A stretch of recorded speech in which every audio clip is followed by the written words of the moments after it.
An ordinary guy finds an ancient coffin with a mysterious mechanism and uses it to open a door to the realm of ghosts. Let's find out whether death itself can be tricked and what price must be paid for such dangerous games. After a nice date, a cute girl named Julie invites her boyfriend Kyle to stay the night at her place. He refuses, saying he has to study. The youngster goes back home and spends the entire night on his laptop, constantly watching the clock. Suddenly, Kyle hears some strange noises. An uninvited guest shows up at his house. Kyle owes a large sum of money to a dealer named Marcus, who is now demanding that he repay the debt immediately. Unfortunately, the protagonist is completely broke. Kyle works part-time as a cleaner. He is assigned to clean up the house of an unfriendly elderly lady. As the youngster gets to work, he gathers a pile of useless junk. He unexpectedly comes across an ancient coffin. The owner shows up and asks Kyle to take the coffin to the dump and make sure it's buried underground. Instead, Kyle decides to sell it, since it's in excellent condition. The protagonist examines the coffin with great interest. He discovers a heap of leaves, a leather mattress, and above all, an antiquated clockwork mechanism inside. Kyle shows his discovery to his friend Sutton. This guy is disabled. They find a special key for the mechanism and wind it up. The gears start turning, and an unsettling melody begins to play. Moments later, everything goes silent. But why would someone put a music box inside a coffin? A new day begins. Kyle starts searching for information about ancient coffins. In one of the book sections, his friend Platt discovers information about a scientist by the name of Von Tristan. He designed a coffin that would allow a person to safely experience the sensation of death. He called his invention the Ghost Machine. The guys are sure that something like this must be worth a fortune. But before selling the mysterious coffin, Kyle wants to test it. He goes back home and tells Sutton everything he's learned. Since they don't have a lab rat, the guys use Minnie, Sutton's aquarium fish. They place Minnie's fish tank inside the coffin and wind up the clockwork mechanism. The music starts playing. Small bolts of electricity flash, and the fish suddenly begins floating belly up. When the music stops, the fish comes back to life. Soon, Kyle is visited by his girlfriend Julie. They take a bath together, but at the most romantic moment, Sutton interrupts them. It turns out they urgently need to pay the gas company bills, or their gas will be shut off. Platt buys some beer and comes over to Kyle's place. He becomes fascinated by the mysterious discovery. The friends decide to test the strange coffin on a living person. Platt and Sutton are too scared to do it themselves, but Kyle agrees to take the risk. He lies down inside the ancient coffin while Sutton records the experiment on camera. Platt turns the key of the clockwork mechanism. The music begins to play, and electric charges flash once again. Kyle stops showing signs of life. He enters a shadow world and wanders around the room as a ghost, curiously observing his own motionless body. The youngster realizes that he can pass through solid objects. His friends panic and have no idea what to do. When the music stops, Kyle comes back to life. The protagonist tells his friends about what he experienced. He describes it as a combination of virtual reality, a dream, and total invisibility. Platt also wants to experience these sensations, so he lies down in the coffin and asks his friends to start the clockwork mechanism. The same thing happens again. The music plays, electricity flashes, and Platt becomes a ghost. He wanders through dark corridors and even goes outside. No one can see him, since he no longer has a physical body. Platt comes to his senses and screams in terror. He admits that he didn't like what he experienced. Sutton wants to be next. The guys place him inside the coffin.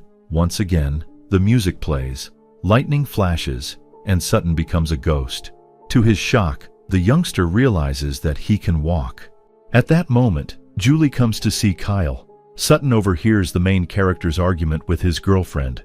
When Julie gets into her car, Sutton tries to touch her, but at that exact moment, he comes back to life and opens his eyes. He shares his experience and says it was incredible.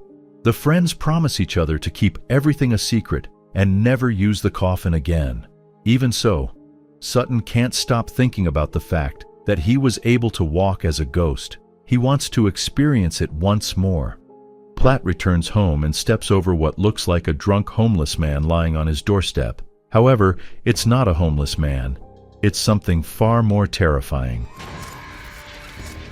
Platt locks himself inside his house. He's terrified. While brushing his teeth, Kyle also notices some kind of ghost. He hopes it's just a hallucination.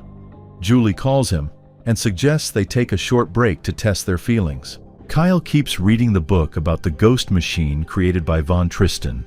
Then, he once again lies down in the mysterious coffin and winds up the mechanism. Music plays, lightning flashes, and ghostly Kyle sets off wandering through the city streets. He enters a store and watches the cashier counting the day's earnings. He memorizes the combination the man enters into the safe, the alarm disarm code, and the numbers on the padlock. Kyle comes back to life, gets dressed, and of course goes to rob the store. He takes not only the money from the safe, but also a gun. While he's doing this, Sutton enters the room with the coffin and lies inside. Usual lightnings, music, and ghostly Sutton also goes for a walk.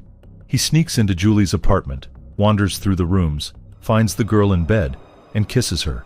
Kyle goes to his dealers. He feels like someone is following him.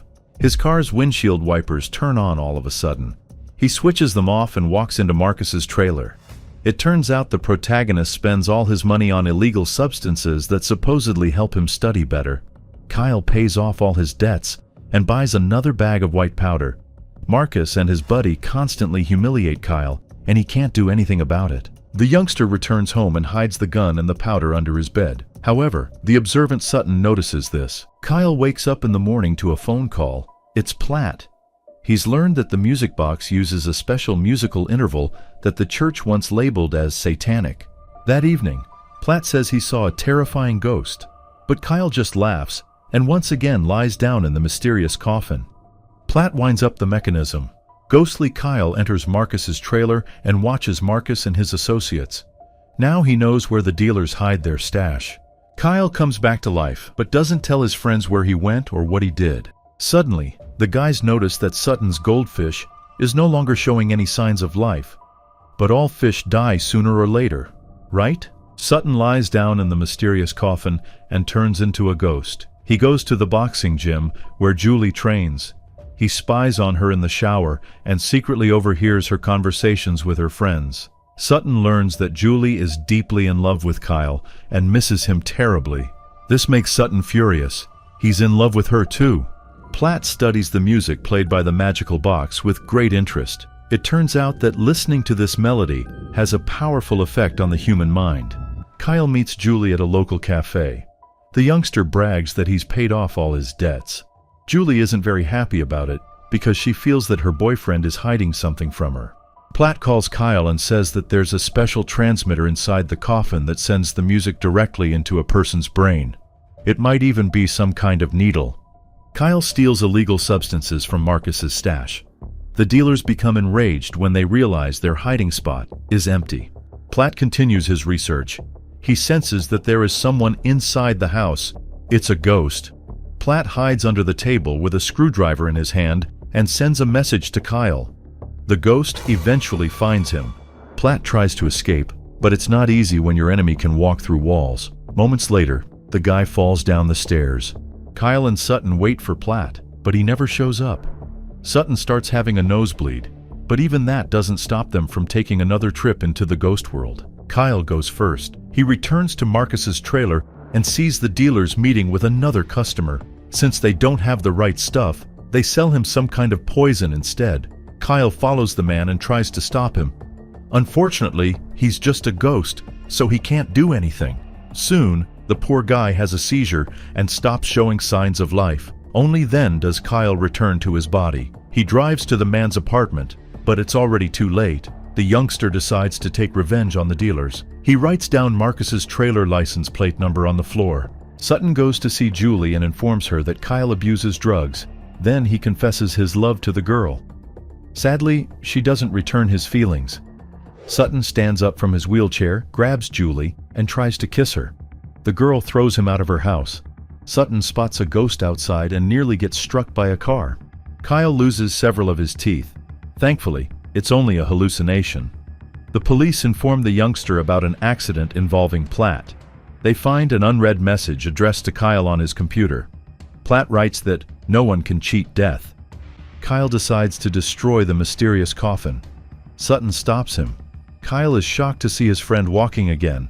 Sutton lunges at Kyle and knocks him out. Then he lies down in the demonic coffin and enters Julie's apartment as a ghost. He slips several pills into her milk.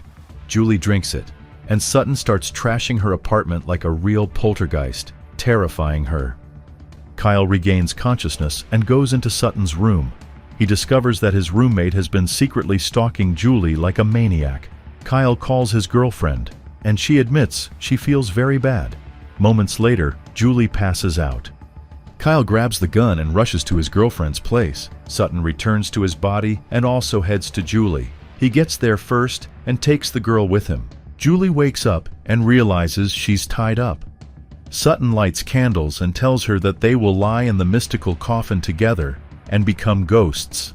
Kyle arrives and starts screaming Julie's name. Sutton immediately lies in the coffin to get rid of his rival. He attacks Kyle as a ghost. Now he can physically harm living people. Sutton locks Kyle up, then returns to Julie and starts torturing her. Kyle escapes through the ventilation shaft, but comes face to face with a ghost. Apparently, that's death itself. Kyle says he isn't afraid and walks straight through the ghost. He finds Sutton inside the coffin, pulls his crazed roommate out, and pours kerosene over the ghost machine. Sutton comes back to life and attacks Kyle again. The two fight viciously, but Kyle has a gun. He shoots the coffin, and it immediately bursts into flames. After attempting to extinguish the fire, Sutton decides to toss Kyle off the roof. He is saved by Julie, who freed herself and found Kyle's gun. As a result, Sutton falls down. However, there is another problem. He instantly becomes a ghost. Sutton laughs hysterically until death appears behind him. It takes his dark soul away. Julie hugs Kyle. They saved each other, and the demonic coffin was destroyed once and for all. The dealers are finally sent to prison as well. Kyle goes back to the old woman's house, where he first found the coffin. She appears to be a ghost too. The old woman says, "You can't play games with death." From now on, Kyle will have to see her for the rest of his life.